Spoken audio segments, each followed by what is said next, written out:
আজ পয়লা জুলাই আর আজকের তারিখটিতে সমগ্র ভারতবর্ষে জাতীয় চিকিৎসক দিবস বা ন্যাশনাল ডক্টরস ডে হিসেবে পালন করা হয়ে থাকে। কিন্তু আজকের তারিখটিতেই কেন জাতীয় চিকিৎসক দিবস পালন করা হয়ে থাকে সে কথাই আজকের ভিডিওতে আমরা জেনে নেব। পয়লা জুলাই এই তারিখটি ডক্টর বিধানচন্দ্র রায়ের জন্মদিন এবং মৃত্যুদিন হিসেবে পালন করা হয়ে থাকে।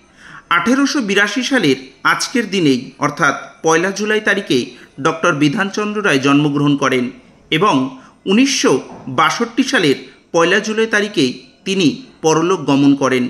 অর্থাৎ পয়লা জুলাই তারিখটি ডক্টর বিধানচন্দ্র রায়ের জন্মদিন এবং মৃত্যুদিন। আর আজকের দিনটিতে সেই বিখ্যাত চিকিৎসককে সম্মান জ্ঞাপনার্থেই আজকের তারিখটিকে জাতীয় চিকিৎসক দিবস হিসেবে পালন করা হয়ে থাকে। ডক্টর বিধানচন্দ্র রায় একাধারে যেমন একজন বিখ্যাত চিকিৎসক ছিলেন, তার পাশাপাশি তার একটি বিখ্যাত রাজনৈতিক পরিচয় ছিল। সেটি হলো তিনি পশ্চিমবঙ্গের দ্বিতীয় মুখ্যমন্ত্রী। তাই আজকের দিনটিতে সমগ্র ভারতবাসীর পাশাপাশি পশ্চিমবঙ্গবাসী বা বাঙালি হিসেবে আমরা অত্যন্ত গর্বিত।